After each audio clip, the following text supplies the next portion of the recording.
بسم اللہ الرحمن الرحیم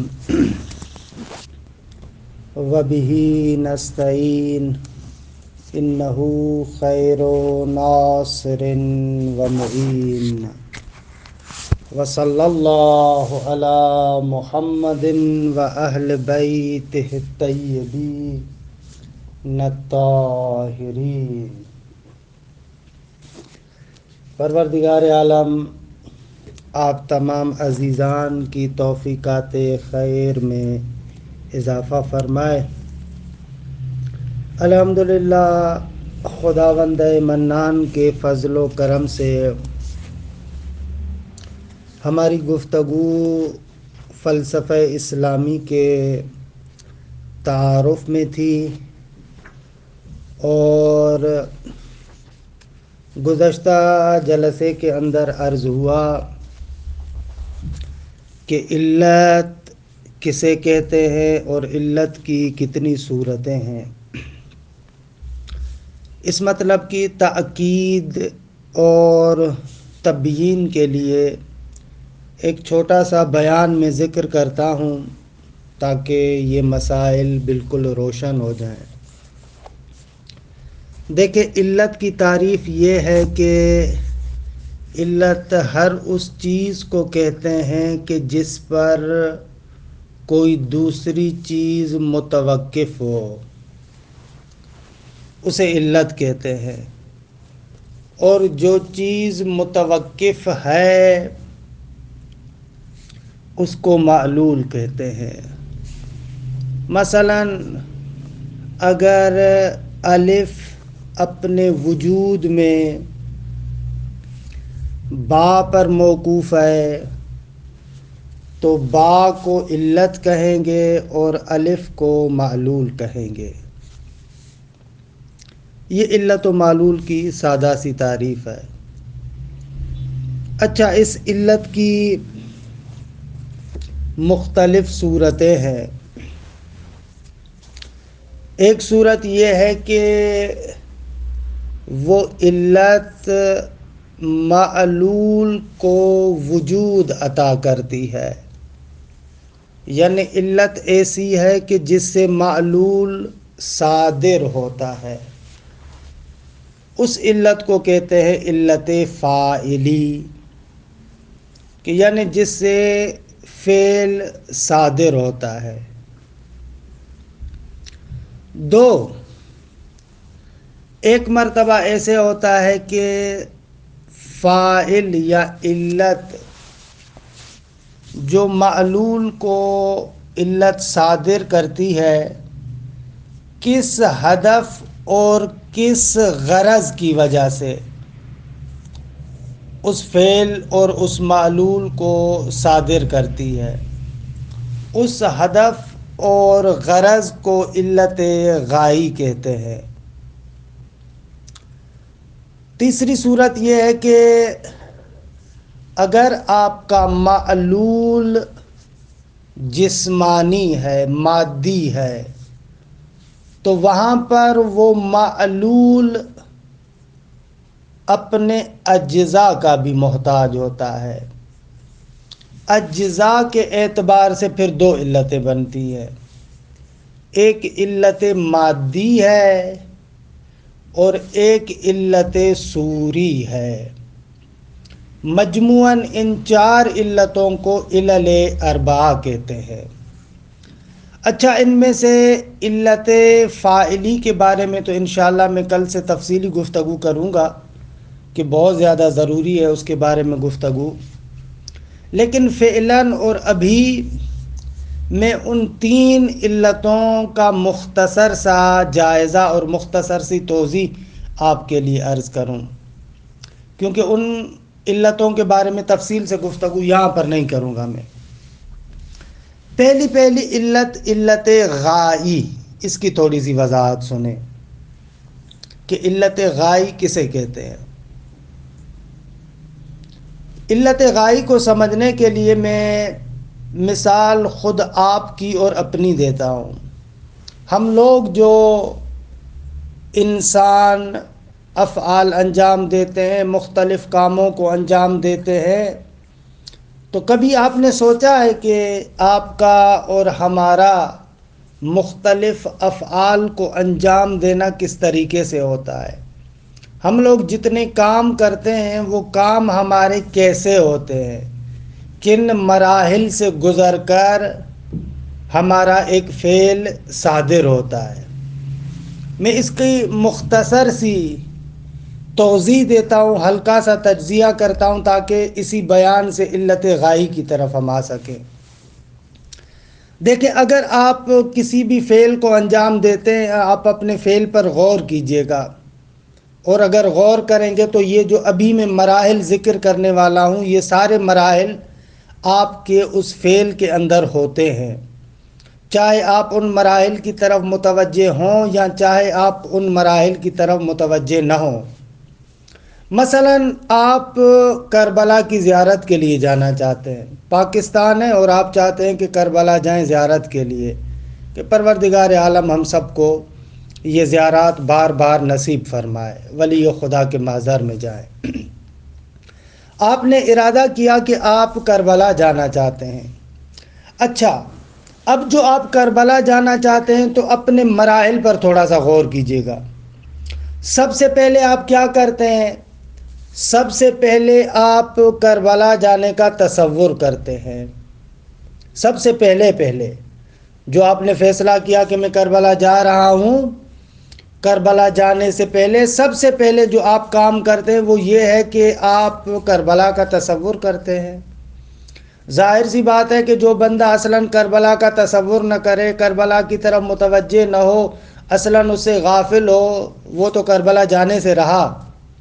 جو بندہ کربلا جا رہا ہے سب سے پہلے کربلا کا تصور کرتا ہے، یہ پہلا مرحلہ ہوتا ہے۔ دوسرا مرحلہ یہ ہے کہ کربلا جانے کی آپ تصدیق کرتے ہیں۔ آپ کہتے ہیں کہ ہاں واقعاً مجھے کربلا جانا چاہیے، کربلا میں جاؤں، سید الشہداء کے محضر میں پہنچوں اور وہاں پر مولا کے روضے کی زیارت کروں، اور وہ جو خدا کا وعدہ ہے کہ الاجابت تحت قبۃ ہی، کہ سید الشہداء کے قبے کے نیچے اگر کوئی بندہ دعا مانگے تو حتماً اس کی دعا قبول ہوتی ہے۔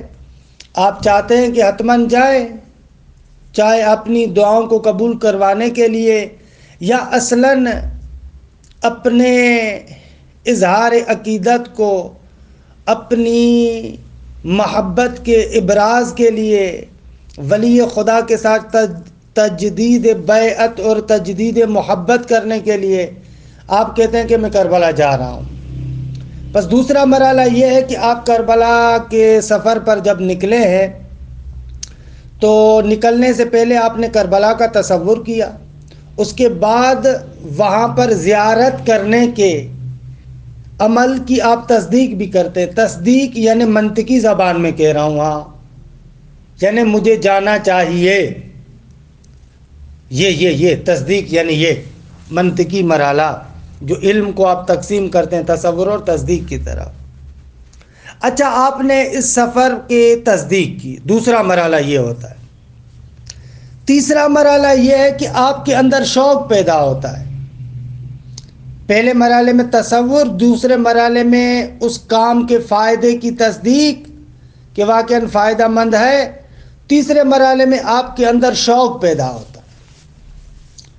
چوتھے مرحلے میں آپ اس کام کے جانے کا ارادہ کر لیتے ہیں، بس نکل پڑتے ہیں۔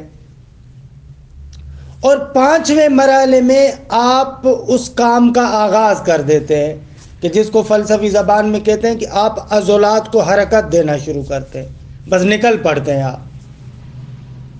جب بھی آپ جو بھی فعل اور جو بھی کام آپ انجام دیتے ہیں تو آپ کے اس فعل کے لیے یہ مراحل ہوتے ہیں، ان مراحل کو گزارتے ہیں تبھی وہ فعل انجام پاتا ہے۔ پہلے اس کام کا تصور کرتے ہیں، پھر اس کام کے فائدے کی تصدیق کرتے ہیں، پھر آپ شوق پیدا کرتے ہیں، پھر آپ کو ارادہ ہوتا ہے، اور پھر آپ کام کو شروع کر دیتے ہیں کہ جس کو کہتے ہیں عضلات اور اپنے اعضاء و جوارح کو حرکت دیتے ہیں۔ یہ ہم لوگوں کے افعال کے مبادی ہیں، یعنی جب تک یہ مقدمات اور مراحل نہیں ہوں گے ہم کوئی بھی فعل انجام نہیں دے سکتے۔ اور یہ مراحل ہر انسان اپنے ہر فعل کے لیے گزارتا ہے۔ یہ پھر چاہے کوئی بندہ ان مراحل کی طرف متوجہ ہو متوجہ نہ ہو، تفصیلی طریقے سے ان کا تجزیہ کر پاتا ہو یا تفصیلی طریقے سے ان کا تجزیہ اور تحلیل نہ کر پاتا ہو، یہ علیحدہ مسئلہ ہے، لیکن یہ مراحل ہر انسان گزارتا ہے۔ اس کو کہتے ہیں فلسفے کی زبان میں کہ افعال اختیاری کے مبادی۔ جو بھی آپ فعل انجام دیتے ہیں، فعل اختیاری، آپ کے فعل اختیاری کے یہ مبادی ہوتے ہیں، یہ مراحل ہوتے ہیں۔ حتیٰ اگر آپ پانی بھی پینا چاہتے ہیں نا، پانی کا تصور کرتے ہیں، پینے کے فائدے کی تصدیق کرتے ہیں، شوق پیدا ہوتا ہے، ارادہ کرتے ہیں اور پھر اپنے عضلات کو حرکت دیتے ہیں اور پانی پینا شروع کر دیتے ہیں۔ جو بھی آپ کا فعل ہے نا، اس فعل کے اندر یہ مراحل گزرتے ہیں، ان کو یاد کر لیں۔ تصور پہلے مرحلے میں اس فعل کا، دوسرے مرحلے میں اس فعل کے انجام دینے کے فائدے کی تصدیق، تیسرے مرحلے میں شوق، چوتھے مرحلے میں ارادہ اور پانچویں مرحلے میں عضلات کو حرکت، اپنے اعضاء کو حرکت دیتے ہیں اس کام کرنے کے لیے۔ یہ 5 مراحل ایسے ہیں کہ آپ اپنے فعل اختیاری کے لیے ان 5 مراحل کو گزارتے ہیں۔ ان کو فلسفے میں کہتے ہیں، اصطلاحاً کہتے ہیں افعال اختیاری کے مبادی۔ آپ کے جتنے بھی اختیاری افعال ہیں ان کے مبادی یہ ہیں، مقدمات یہ ہیں، اور یہی وہ چیز ہے کہ ان مبادی اور مراحل کی وجہ سے آپ کے افعال جانوروں اور حیوانوں کے افعالوں سے جدا ہوتے ہیں۔ حیوان جب بھی فعل کو انجام دیتا ہے نا، وہ اپنے غریزے کے تحت انجام دیتا ہے، خود بخود اس کے اندر یہ چیز رکھی ہوئی ہے، فعل کو انجام دینا شروع کر دیتا ہے، لیکن اس کے فعل کے اندر یہ والے مراحل نہیں ہوتے جو میں نے ابھی آپ کے لیے ذکر کیے: تصور، فائدے کی تصدیق، شوق، ارادہ، عضلات کو حرکت۔ یہ آپ کا کام ہے، اسی وجہ سے آپ حیوانات سے جدا بھی ہوتے ہیں۔ اچھا، اگر یہ مقدمہ چھوٹا سا سمجھ میں آ گیا تو اب آتا ہوں میں علت غائی کی طرف کہ علت غائی کسے کہتے ہیں۔ دیکھیں، یہ جو آپ نے فعل انجام دیا نا آغا، اس فعل میں جو آپ اس فعل کے فائدے کی تصدیق کرتے ہیں کہ یہ فعل ہونا چاہیے، یہ فعل مجھے کرنا چاہیے، یہ فعل میرے لیے کمال ہے، یہ جو فائدے کی آپ تصدیق کر رہے ہیں، اس کو اصطلاحاً کہتے ہیں علت غائی۔ یعنی جو بھی آپ فعل انجام دیتے ہیں، پہلے اس کو تصور کرتے ہیں اور اس کے کرنے کی تصدیق کرتے ہیں، اسے کہا جاتا ہے علت غائی۔ جو بھی فاعل مختار ہوتا ہے، اس کا فعل جو اس سے صادر ہوتا ہے، اس فعل کو وہ پہلے مقام علم میں تصور کرتا ہے اور اس کے فائدے کی تصدیق کرتا ہے، اسے اصطلاحاً کہا جاتا ہے علت غائی۔ علت غائی کا یہ مقصد ہے۔ پس علت غائی یعنی اس فعل کا آغاز میں جو آپ تصور کر رہے ہیں۔ اچھا، ایک منٹ۔ اچھا، اسے کہتے ہیں علت غائی۔ پس علت غائی کیا ہے؟ علت غائی بقول مرحوم حاجی سبزواری کے وَمَا لِأَجْلِهِ الْوُجُودُ حَاصِلٌ فَغَایَتُ، جس کی وجہ سے معلول کا وجود حاصل ہوتا ہے اسے ہم کہتے ہیں غایت۔ درست ہے، علت غائی۔ لیکن ایک نقطہ سمجھیں، یہاں پر نقطہ سمجھنے والا ہے اور دقیق ہے۔ ایک مرتبہ ہم کربلا کے لیے جو نکلے اور ہم نے کربلا کی زیارت کی، ٹھیک ہے، کربلا کی زیارت کی۔ دوسری مرتبہ ابھی ہم اپنے شہر سے نکلے نہیں ہیں، لیکن کربلا کے زیارت کا تصور کر رہے ہیں۔ علت غائی اسے کہتے ہیں جو آپ فعل کو انجام دینے سے پہلے مقام علم میں تصور اور تصدیق کے مرحلے میں لے کر آتے ہیں۔ اسی لیے کہتے ہیں کہ علت غائی اول الفکر۔ جب آپ اس فعل کو انجام دیتے ہیں تو اس فعل کے انجام دینے سے پہلے اس کا تصور کرتے ہیں، اس کی تصدیق کرتے ہیں، یہ علت غائی ہے۔ لیکن جو بعد میں فعل پر مترتب ہوتی ہے وہ علت غائی نہیں ہوتی، وہ غایت ہے۔ مثال دوں نا آپ کو میں، آپ جی یہی مثال، یہی جس مثال کے بارے میں ہم گفتگو کر رہے ہیں، آپ جو کربلا کے لیے نکلنا چاہ رہے ہیں، پہلے مرحلے میں جو آپ نے تصور کیا اور اس کے فائدے کی آپ نے تصدیق کی، یہ علت غائی ہے. لیکن جب آپ عراق آئے، کربلا پہنچے، مولا کے روضے کی زیارت کی، تو یہ جو اب آپ زیارت کر چکے، زیارت کا حصول جو ہوا آپ کے لیے، یہ غایت کہلائے گا.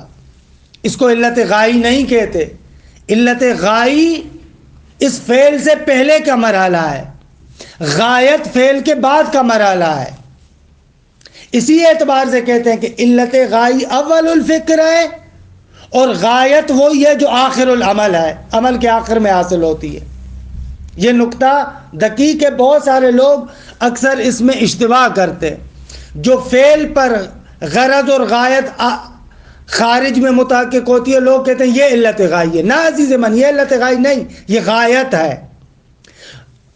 علت غائی کیا ہے؟ وہ جو پہلے آپ فعل کے انجام دینے سے پہلے آپ تصور کرتے ہیں، فعل کے انجام دینے سے پہلے جو آپ تصدیق کرتے ہیں. اسی لیے کہتے ہیں کہ علت غائی اول الفکر ہے، اول العمل ہے، عمل سے پہلے ہے. درست ہے. اور غایت آخر العمل ہے. ایک نقطہ اس علت غائی کے بارے میں. دوسرا نقطہ علت غائی کے بارے میں یہ ہے کہ اس نقطے کو بھی سمجھیں. فلاسفہ کہتے ہیں کہ علت غائی علت فاعلی کی فاعلیت کے لیے فاعل کی حیثیت رکھتی ہے. بہت گاڑا جملہ ہو گیا.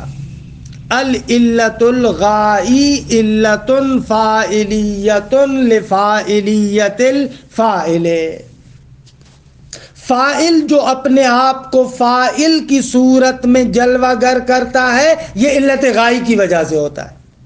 اس کا مقصد یہ ہے بھائی، آپ جو کربلا کو جا رہے ہیں، کربلا کو نکلے ہیں زیارت کے لیے، یہ جو آپ فعل انجام دینا چاہ رہے ہیں، یہ جو آپ فعل انجام دے رہے ہیں، کیوں انجام دے رہے ہیں؟ ظاہر سی بات ہے کہ اس غرض، ہدف اور غایت کی وجہ سے. اگر یہ علت غائی نہ ہوتی، یہ ہدف اور مقصد نہ ہوتا، تو آپ کبھی بھی اس فعل کو انجام نہ دیتے. بات روشن ہے میرے خیال میں.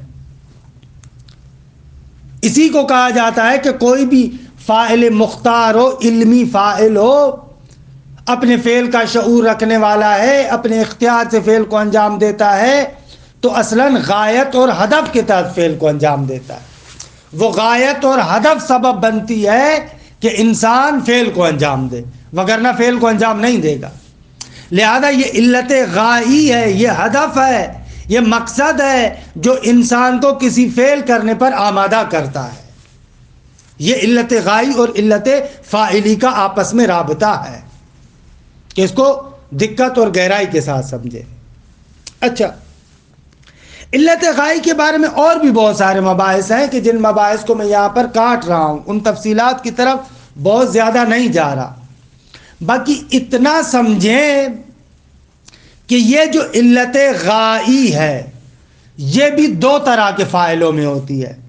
ایک مثلا فاعل ہے ہم جیسا عام انسان. وہ عام انسان جو کسی فعل کو انجام دیتا ہے، اس کا مقصد وہ غرض اور غایت ہوتی ہے. اس غرض اور غایت کے ذریعے سے اپنے آپ کو کمال پر پہنچاتا ہے. یعنی ہم جیسے عام جو فاعل ہیں، اگر وہ فعل اختیاری کو انجام دیتے ہیں، تو اس فعل اختیاری کو انجام دینے سے ہمارا مقصد یہ ہوتا ہے کہ اپنے آپ کو ارتقاء کے مراحل پر لے کر آئے. فلسفی زبان میں کہتے ہیں اپنا استکمال مقصود ہوتا ہے، اپنے آپ کو کامل کرنا مقصود ہوتا ہے. آقا کربلا کو کیوں جا رہے ہیں؟ اس لیے جا رہا ہوں کہ میں وہاں پر روحانیت حاصل کرنا چاہتا ہوں. میں اپنے وجود میں اپنے نفس کو، اپنے روح کو، اپنی ذات کو ارتقاء دینا چاہتا ہوں، کمال کی طرف لانا چاہتا ہوں. بس ہم جیسے جو عام طور پر فاعل ہوتے ہیں، وہ اس غایت کے ذریعے سے ارتقاء وجودی چاہتے ہیں. درست ہے. لیکن بعض فاعل ایسے ہوتے ہیں کہ وہاں پر علت غائی اور غایت اپنے وجود کے ارتقاء کے لیے نہیں ہوتی. مثلا جیسے خداوند متعال پروردگار عالم جتنے بھی افعال انجام دیتا ہے، جتنے بھی فعل انجام دیتا ہے، ان افعال اور ان فعلوں کے ذریعے سے خدا کا نعوذ باللہ مقصد یہ نہیں ہوتا کہ اپنے وجود میں استکمال پیدا کرے، اپنے آپ میں ارتقاء پیدا کرے، تکامل پیدا کرے، حاشا وکلا۔ خداوند متعال کی ذات کمال مطلق ہے، خداوند منان کی ذات ایسی ہے جو کمال مطلق ہے، اس کو ارتقاء کی، اس کو کمال کی اس طریقے سے ضرورت نہیں ہے، کیونکہ وہ کامل ہے، اس کے اندر تو کمال کا تصور نہیں ہے۔ لہذا خدا کے مورد میں علت غائی جو ہوتی ہے وہ علت غائی استکمال کے لیے نہیں ہوتی، اور شاید یہی سبب ہے کہ مکتب فکر جو عالم اسلام کے اندر اشعری مکتب فکر ہے، وہ اصلاً خدا کے مورد میں کہتا ہے کہ خدا کے افعال میں علت غائی نہیں ہوتی، وہ لوگ ایسے کہتے ہیں، اور ان کا معروف اور مشہور مبنی ہے افعال اللہ لا یعلل بالاغراض، خداوند متعال کے افعال کی کوئی غرض اور غایت نہیں ہوتی، علت غائی نہیں ہوتی۔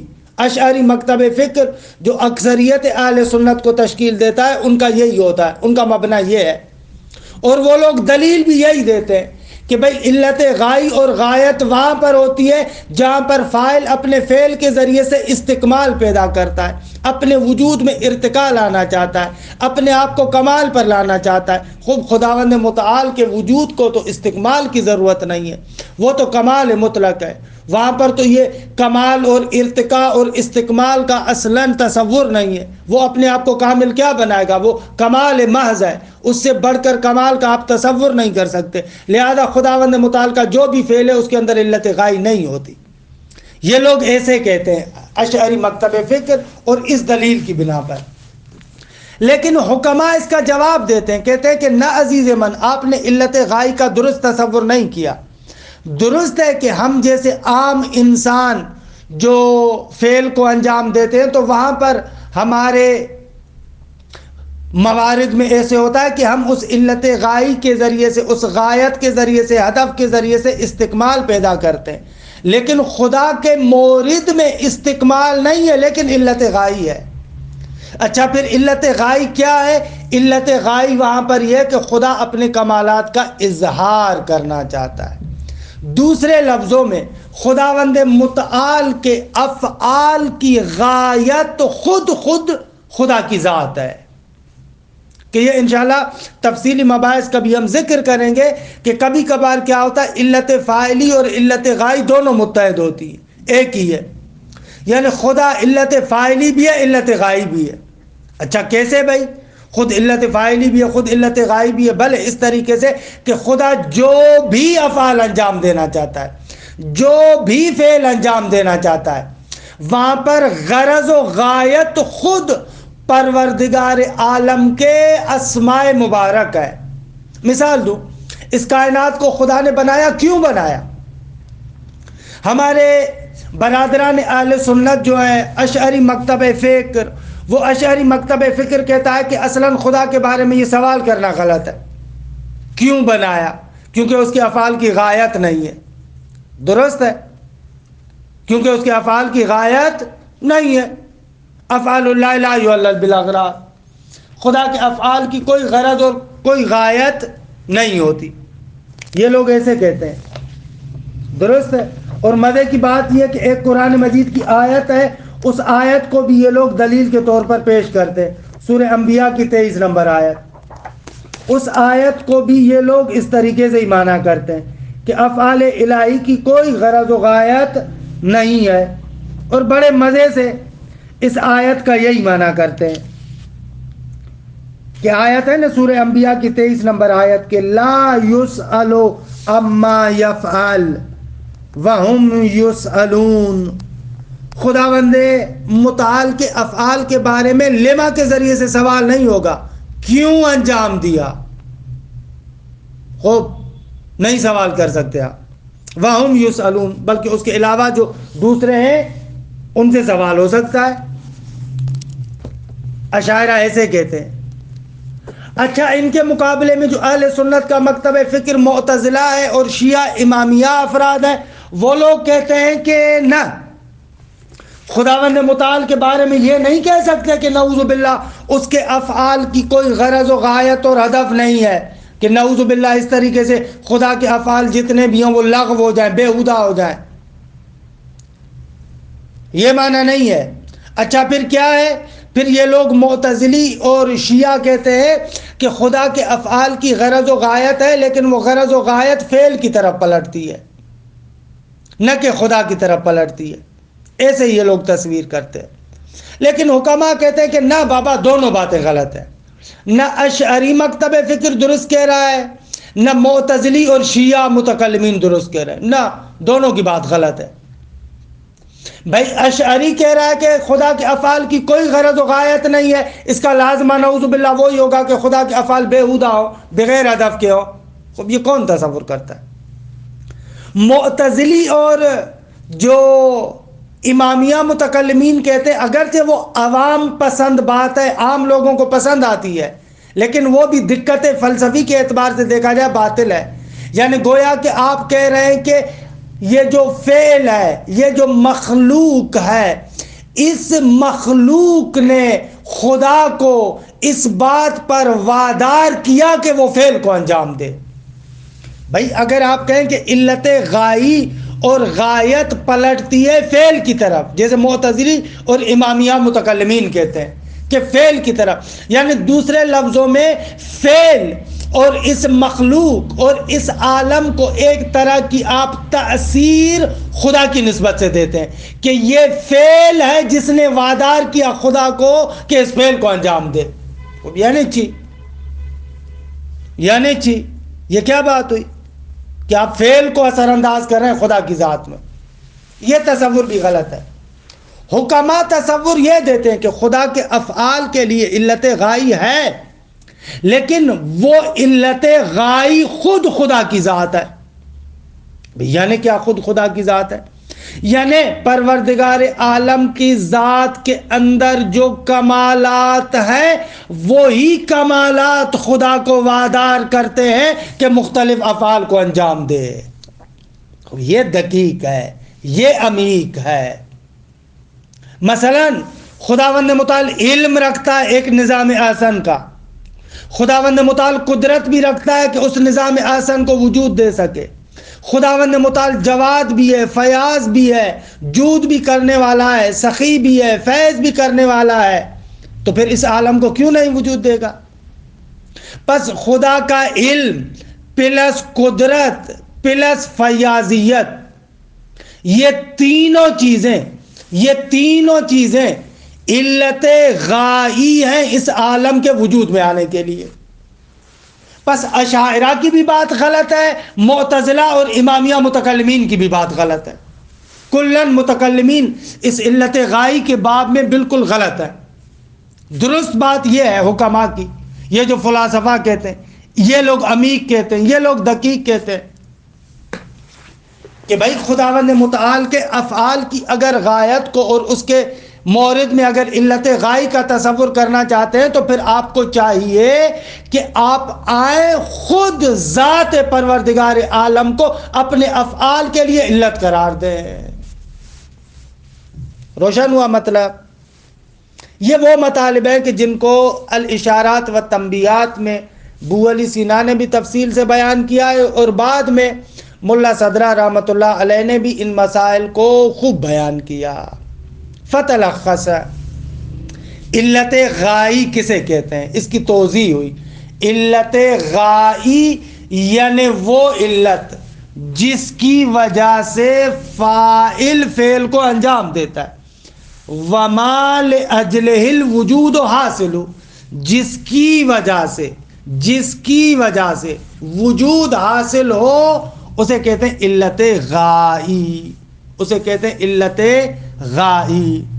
البتہ انشاءاللہ تفصیلی کتابوں میں آپ پڑھیں گے علت غائی کی ایک اور تعریف بھی ہے کہ ان میں دقیق مباحث میں نہیں جانا چاہتا، وہاں پر اس معنی میں علت غائی تمام موجودات کے لیے تصور کرتے ہیں، حتیٰ جو جمادات ہیں، حتیٰ جو نباتات ہیں، حتیٰ جو حیوانات ہیں، ان کے لیے بھی علت غائی کو تصور کیا جاتا ہے۔ لیکن اس صورت میں پھر علت غائی کا مفہوم ایک وسیع ہوتا ہے کہ میں اس بات کی طرف نہیں جاتا۔ حتیٰ یہ جو موجودات مادی ہیں، جمادات ہیں، وہ بھی جو حرکت کرتے ہیں، حتیٰ کہ ان کے لیے بھی علت غائی کو تصور کرتے ہیں کہ وہاں پر پھر کہتے ہیں علت غائی یعنی ما ینتہی الیہ الحرکہ، کہ دیکھیے ان مباحث کی طرف زیادہ تر نہیں جاتا، فی الحال بات کو ادھر ہی روکتا ہوں۔ خلاصہ کلام، علت غائی کے بارے میں چند عرائض پیش کیے۔ اچھا، آخری مطلب اور بات کو سمیٹ لوں، ختم کروں۔ وہ آخری مطلب یہ ہے کہ ایک لحاظ سے آپ کہتے ہیں علت یا علت تامہ ہے یا علت ناقصہ ہے، کیونکہ علت مادی اور علت صوری کی پہلے وضاحت کر چکا تھا، لہذا ان کا تکرار نہیں کرتا۔ گزشتہ جلسے میں نے وضاحت کی تھی، لیکن علت غائی کی توضیح نہیں دے سکا تھا، لہذا اس کی مختصراً آج کے جلسے میں توضیح دی کہ علت غائی کسے کہتے ہیں۔ باقی علت مادی اور علت صوری کی وضاحت مفصل طریقے سے گزشتہ جلسے میں کر چکا ہوں۔ ابھی علت فاعلی کی تفصیلات کیا ہے، انشاءاللہ اس کو کل ذکر کروں گا کہ میری مہم بس، اہم بس علت فاعلی میں ہے، اس کے بارے میں تفصیل سے گفتگو ہے کہ انشاءاللہ اس کے بارے میں کل عرض کروں گا۔ لیکن اپنی بحث کو سمیٹوں اور اس بحث کو یہاں پر ختم کر کے بعد میں علت فاعلی کی طرف انشاءاللہ آئندہ جلسے میں جائیں۔ خلاصہ کلام یہ ہوا، علت یعنی کیا؟